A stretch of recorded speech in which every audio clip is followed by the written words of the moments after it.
jerk. Yeah. I'm going to run. We're running. And we go 3.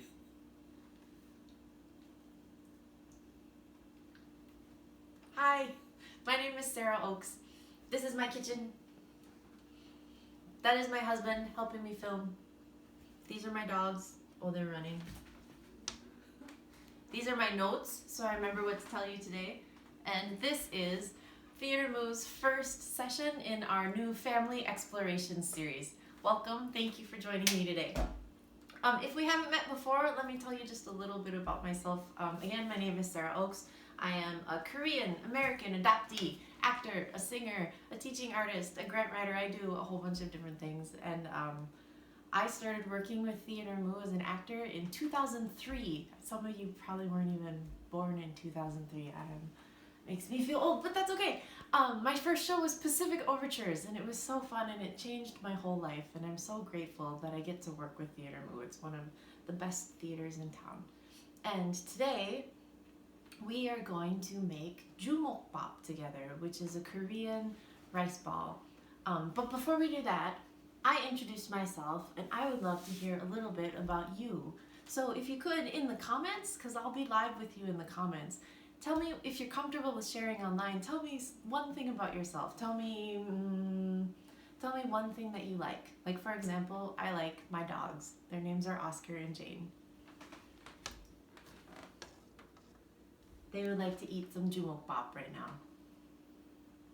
Usually they're sleeping, so this is kind of weird, but that's cool.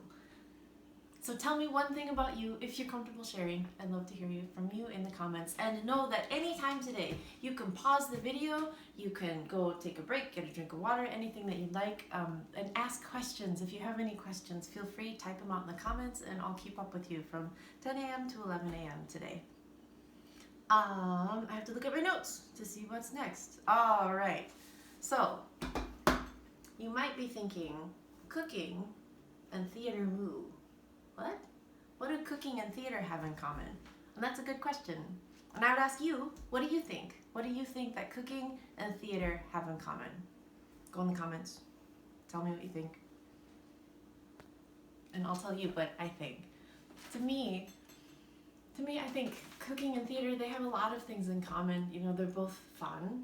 They're both a place where you can use your imagination and be really creative. They're both really good for your body and for your soul, and they're both places for storytelling. My family, we're really quiet. You know, most of the time we don't talk. We sit together in silence. We'll read books together. You know, we'll watch TV, but we're really quiet. That's okay. That's just the way we are. We like to listen more than we like to talk. But at dinner time, growing up, that was the time that we would sit together and talk. Dinners in my family, sometimes they last 45 minutes or an hour or 2 hours. We would tell stories about how our days went. We'd tell stories about what was going on in our lives. We would talk about what's going on in the world, all sorts of things. I know not everybody does that. That's just what my family did. So for me, I really tie cooking together with storytelling. And another way that I think cooking and theater go together is that both of them are places where you really can express and be proud of your cultural heritage and who you are. I think that both cooking and theater, they're both ways where you can share a little bit of the story of yourself with other people, both of those. So today, I wanted to share with you 2 different flavors that tell stories from my life in Jumokbap. So Jumokbap, Jumok means fist and bap means rice. So we're making fist rice today. And the 2 flavors that I picked, the first flavor, it reminds me of the lunches that we usually had on the weekends when I was growing up. We ate a lot of tuna fish sandwiches, and so those flavors will have mayonnaise and tuna, and it's very simple. And then the second flavor reminds me, I was really lucky and I got to live in Seoul in South Korea for about 5 years. And so the second flavor that we'll do today is tuna with kimchi and cheese. And that's a combination of a lot of good memories that I have of living over there. So, what is the first thing that everyone should do when they start cooking? Go in the comments. What do you think? Did you say wash your hands? Yes, cool. Anybody who said wash your hands, pat yourself on the back. Because every time you start, or every time you're cooking, even if there's not a coronavirus around, you should always wash your hands before you start cooking. So I know, because there is the coronavirus now, we're all supposed to wash our hands for 20 seconds. So I thought what would be fun right now is if you have a song that you like to sing, because I know a lot of places on the news said we should all be singing a song for 20 seconds while we wash our hands. Get ready to sing your song. I'm going to listen here and listen in. If you don't have a song, you could dance for 20 seconds while you wash your hands. You could count to 20 really quietly or really loudly, all together in a group if you'd like, whatever you'd like to do. So here we go. Got my hands wet, got my soap ready, set, go.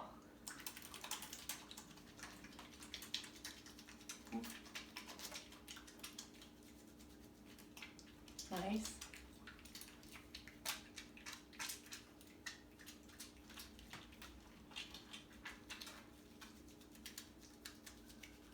Oh, I heard some harmony. Excellent. And we're out. Excellent.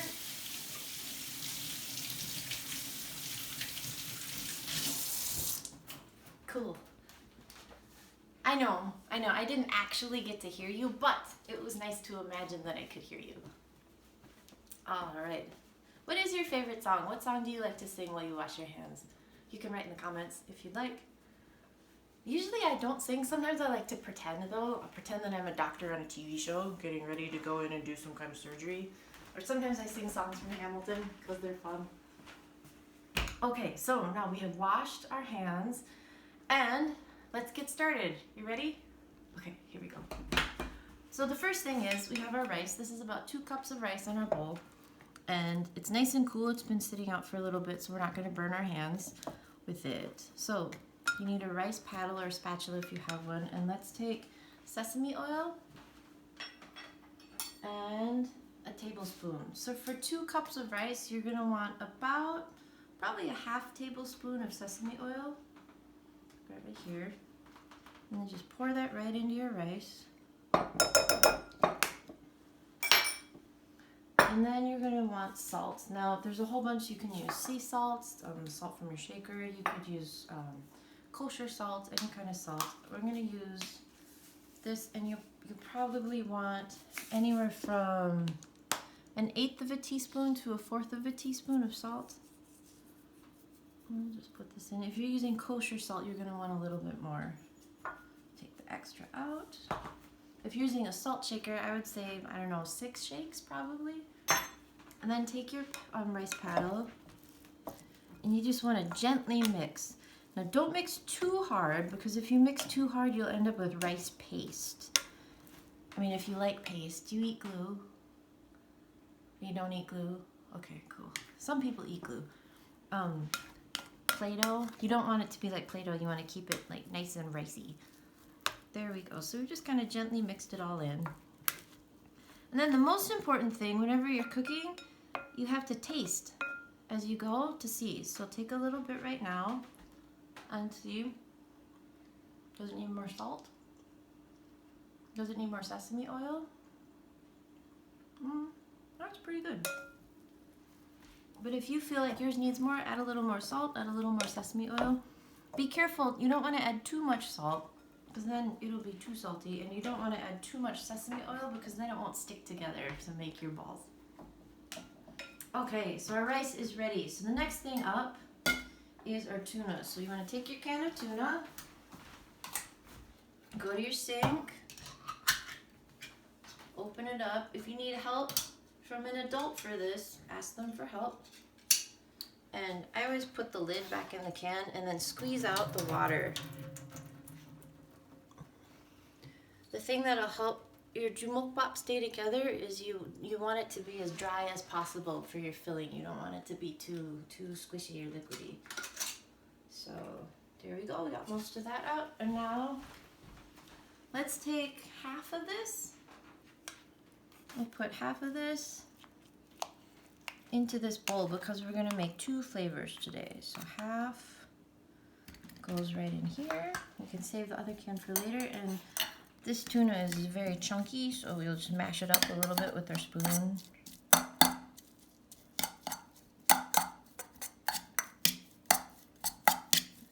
Okay. Great. So next you're going to want to take your mayonnaise. Oops. Don't drop your cap. Take your mayo and we'll do... Actually, I'm going to get another spoon. You put about a tablespoon of mayonnaise in here. That's a good amount. And if you have pickle relish, you can add a little bit of that in. Again, you don't have to. This is just if you have it. So we'll add in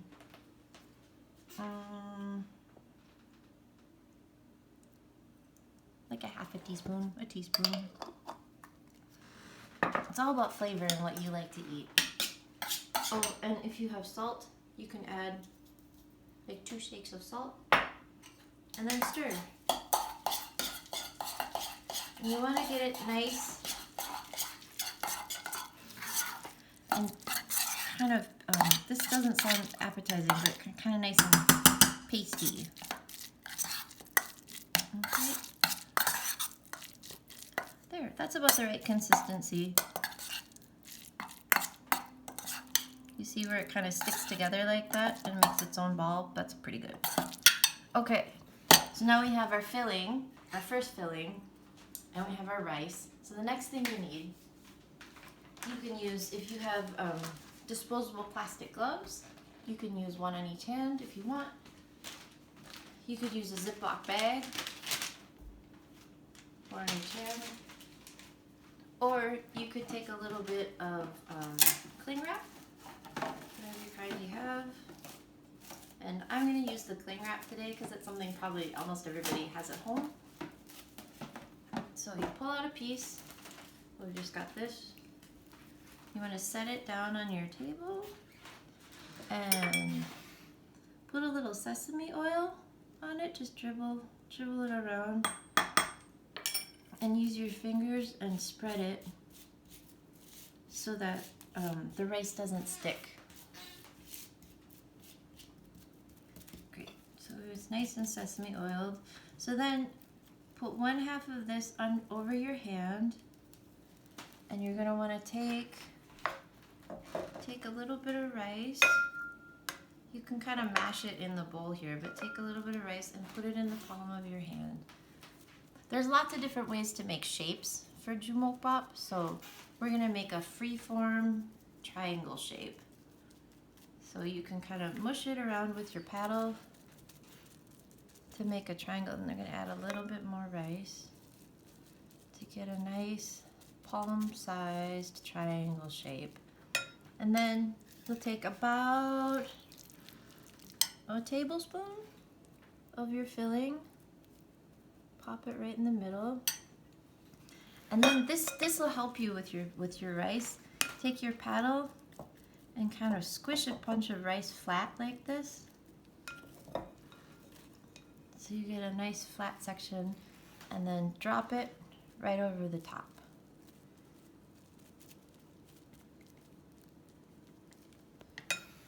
Now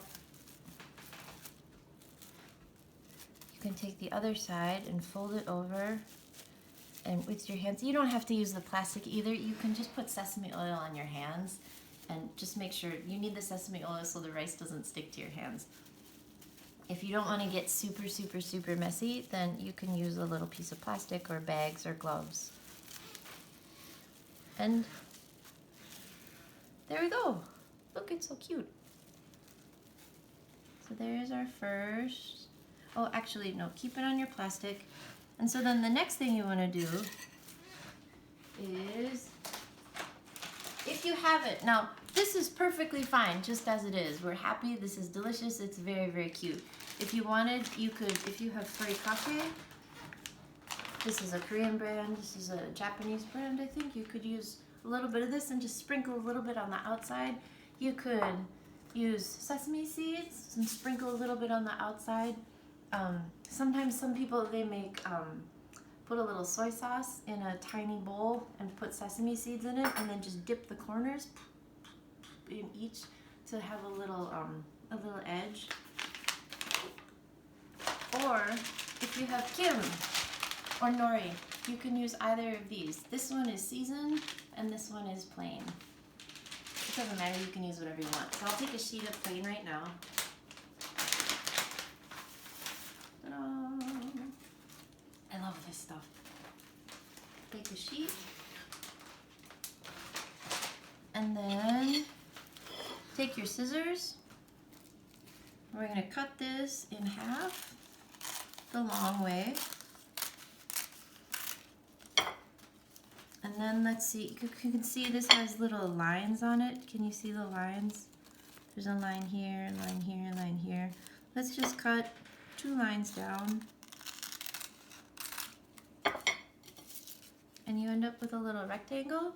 And now you can take the rectangle, and if you look at your kim, there's a rough side and there's a shiny side. So put the shiny side on the outside and fold it like that. And now you have a little handle to eat your Jumokbap. So this is one way of doing this, our freestyle way. Another way, so spread your plastic out again. You can get rice molds. So any Asian grocery store in the Twin Cities should have these, or you can buy them online. They're like usually $1 or $2.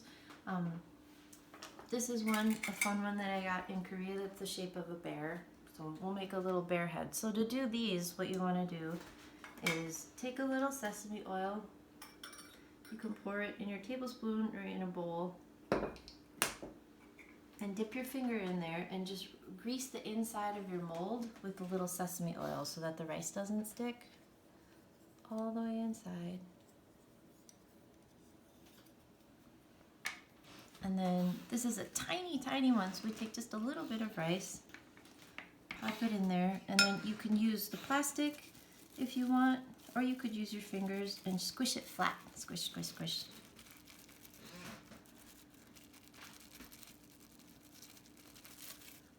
And then take just a little bit of filling, like barely any. This is maybe a half teaspoon of filling, a teaspoon of filling. Just pop it in there. And then more rice, a little bit. And you want enough rice to, this time you can do a little bit more. You want enough to sort of fill over to the top of the mold. You can see you need a little bit more for the ears. And then again, you can use sesame oil on your finger and pat it, or you can use the plastic, and this is the fun part, you can just squish. Or a rice mold sometimes comes with a squisher, so take and just press. It's fun to make sound effects too, add in your own sound effects. My squishing sound effect is,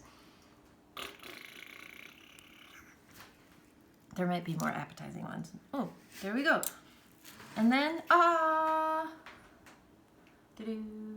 so to take it out, you can come to your serving plate and take the squisher and just squish, pull, push down while you pull up.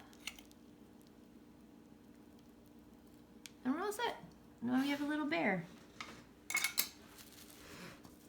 Now if you wanted to get fancy,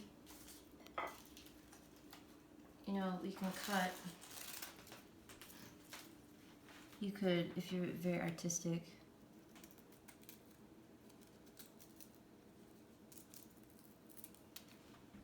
you can make ear shapes. You can make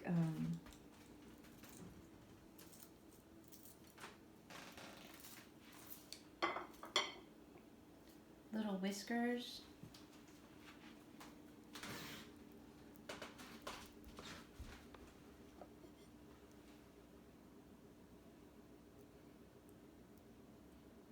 You could give it a nose, more ears, anything you want. That's what's so fun about Jumokbap. You could make them any way you want. There's no right or wrong way to do it. Anything goes. So be creative, have fun.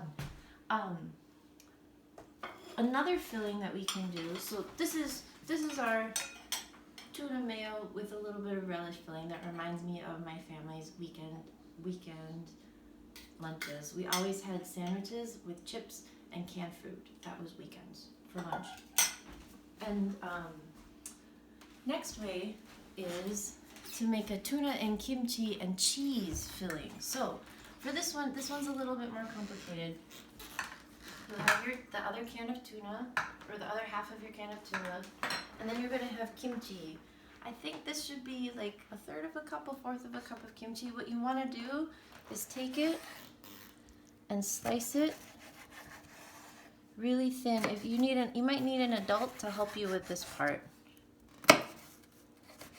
because you want to slice it into tiny squares, as small as you can get. So here, like about this size.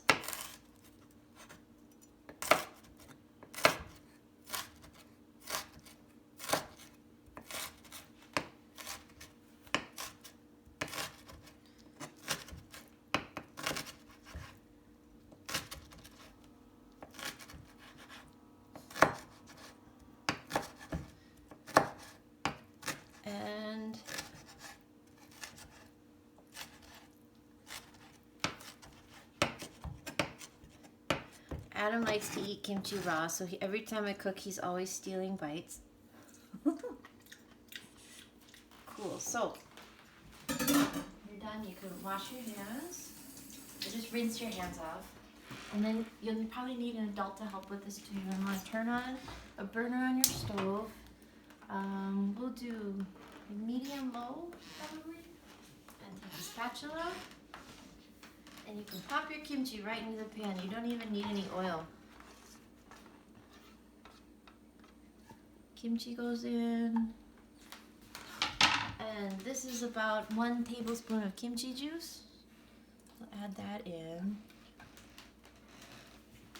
And actually, let's turn the heat up. Let's turn the heat up to medium. Because what we want to do is basically we're going to stir fry our kimchi. And we want it to get nice and dry. So this takes about 3 minutes.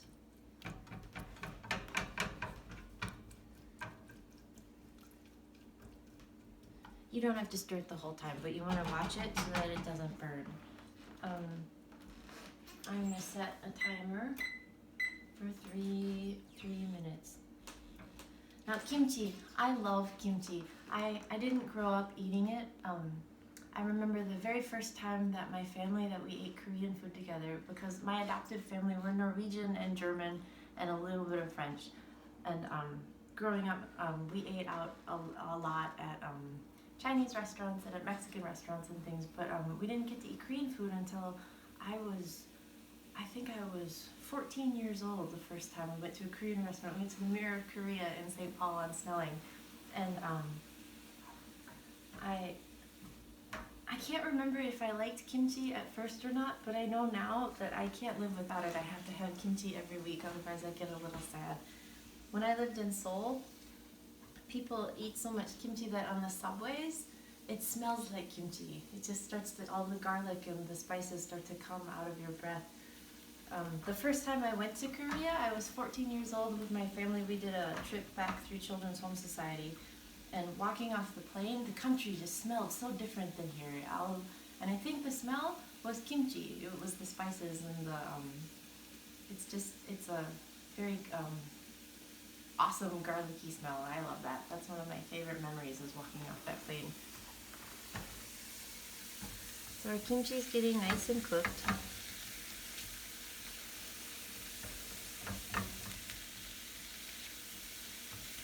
And it's been about 1.5 minutes, and now we can add in the tuna, the rest of our tuna from the can. And you want to break it up.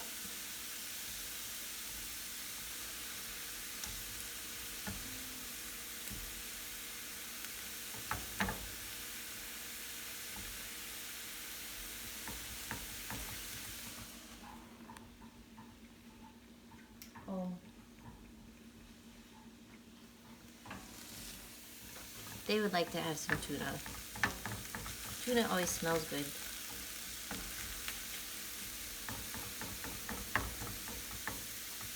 So you just want to cook this down.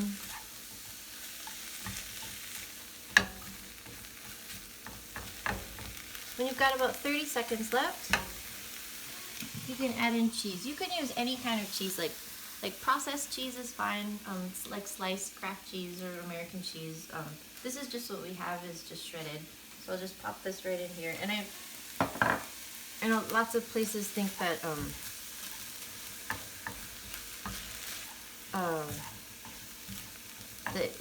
Asians don't eat cheese. But I know when I lived in Korea, cheese was just becoming trendy.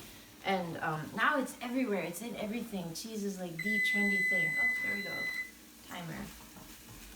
So, check on here. I grew up in Wisconsin also, so this is another way. This is a very fusion dish for me. I love cheese. I grew up eating cheese almost every day. Good Wisconsin girl. And kimchi and cheese goes really, really well together. So we've got our kimchi and our tuna and our cheese is nice and melted. So you turn off your heat and have a bowl ready. And we can take this off the stove and put this into our bowl. Make sure you ask an adult for help with that. All right. Oh, it smells really good. Okay. So now, the same thing.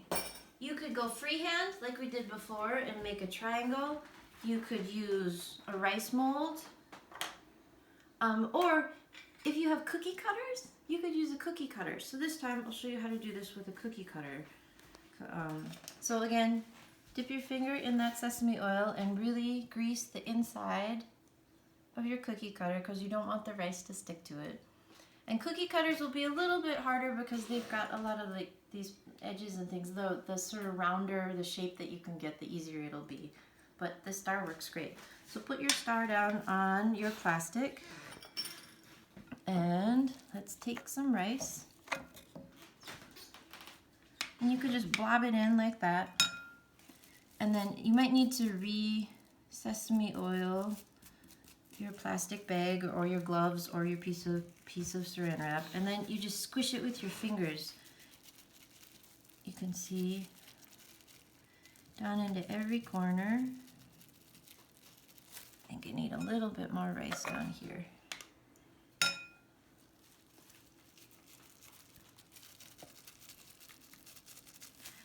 And then let's take I need another spoon. Let's take about a tablespoon of our cheesy kimchi tuna. Pop it in the middle. You can probably do a little bit more.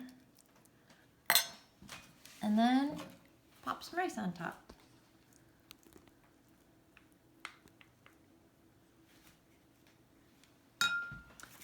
And then again, this is the fun part, always, is the squishing, to squish everything down.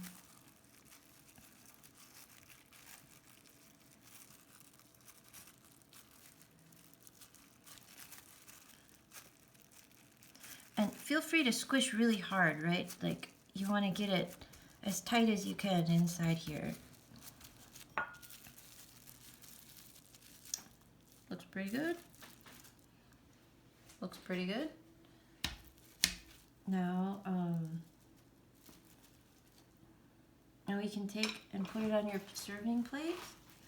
And it's a little bit harder to get it out of the cookie cutter. So what you want to do is gently pull up on the cookie cutter while you're pushing down from the top so that it all stays in one piece. You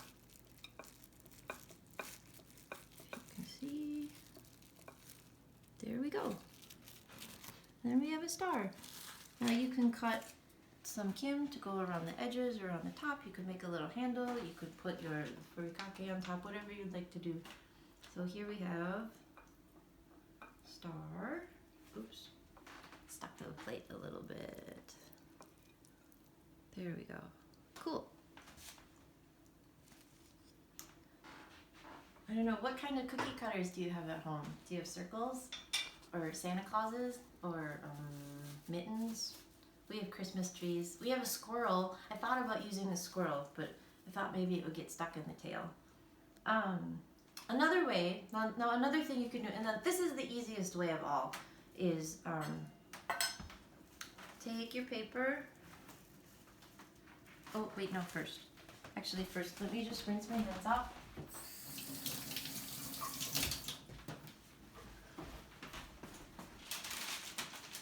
My favorite way to make these is you need a plastic bag, you need seasoned kim or furikake, and take out a sheet, fold it, put it in your Ziploc bag,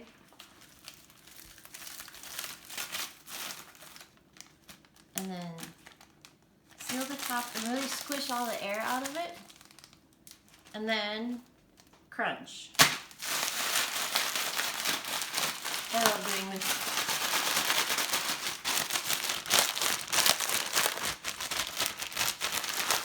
You want to get the pieces as small as possible. Ta-da! Now, you can open up your bag and squish a little bit more. Get it nice and squishy. And then take your plastic or your other bag and take some rice and just squish it flat. We're gonna make little circles, so you're gonna just squish it flat. Take some of your filling, put it in the middle. And for these, you wanna try to keep your filling in the middle as round as you can, and then squish some more and flatten it over the top. And the reason I like to make these with the saran wrap or the cling wrap is that then you can wrap it like this and make a really tight ball. It should almost look like a pumpkin when you're done. Make it really tight, tight, tight, tight, tight. See? The little rice ball. Take your bag with your sesame, with your kim, throw it in, and just shake. And then carefully take it out. Ta-da! That's my favorite way to make them. They're really delicious, and then you get the seasoned kim all over the outside, and they're fun, and it's fun to shake them in the bag, and they're really messy, and you get kim everywhere, and it's super, super, super fun. So these are all the different ways you can make Jumokbap. There's freeform with cookie cutters, using a rice mold, or just fun balls. These are my favorite, but you get to decide however you want to make yours. You should have some leftover rice, so go nuts. Make make these any shape that you want. I mean, you could make squares, you could make rectangles, you could make huge circles, you could make really little circles, you could make big huge circles. A hexagon. You could make a hexagon, you could make a pentagon, you could make all sorts of things. You could make bears or aliens or rabbits or anything you'd like. If you have scissors and kim, you can cut all sorts of shapes and decorate them any way that you'd like. When you're all done making them, you want to have them out on your plate.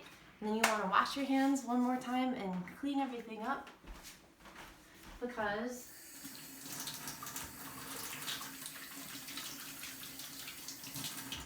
then we get to the best part of all after you've cleaned up and after everything's all made, which is sharing your food together. You've worked really hard to make all of these.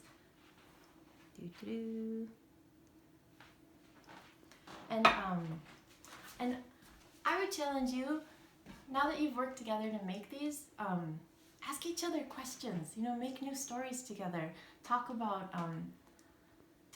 your week. What's going on? How are you feeling? You can talk about, ask the adults that are around you what their favorite cooking memory is, or what their favorite eating memory is. You can ask them, my favorite question, ask them to tell you one thing about themselves that you don't know. You know, people like to talk about themselves. It's good to hear their stories. I think that that stories are one of the things that bring us together. They connect us. They help us learn about other people, and they help us share who we are and be proud of who we are. And that's more important now than ever before. And I think it's really important to connect with each other. So take your Jumokbap. If you'd like, take pictures, tag Theater Moo in them so we can see what you've made. You can post on your own social media, on Instagram or on Facebook or on Twitter. Tag Theater Moo, let us show us what you did. You could make your own cooking class now. You know how to make these now.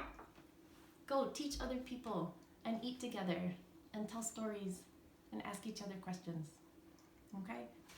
Thank you for being here today. Just a couple little housekeeping items. This is brand new for Theater Moo, so we would love to get your feedback so that we can tailor these family exploration workshops to really meet the needs that you're most interested in. Kevin is going to put a survey in the comments, I think, or on a link within the with the video in the Facebook post. If you could spare 3 minutes, please fill out that survey and tell us what you think of how we're doing and what you'd like to see. That'd be really helpful. To stay in touch with the Family Exploration Series, please sign up for Moo's e-newsletter on our website.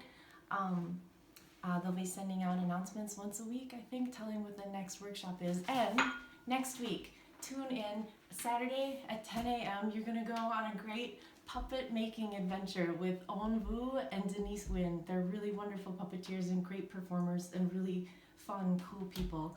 So I hope you tune in next week. Thank you. Bye.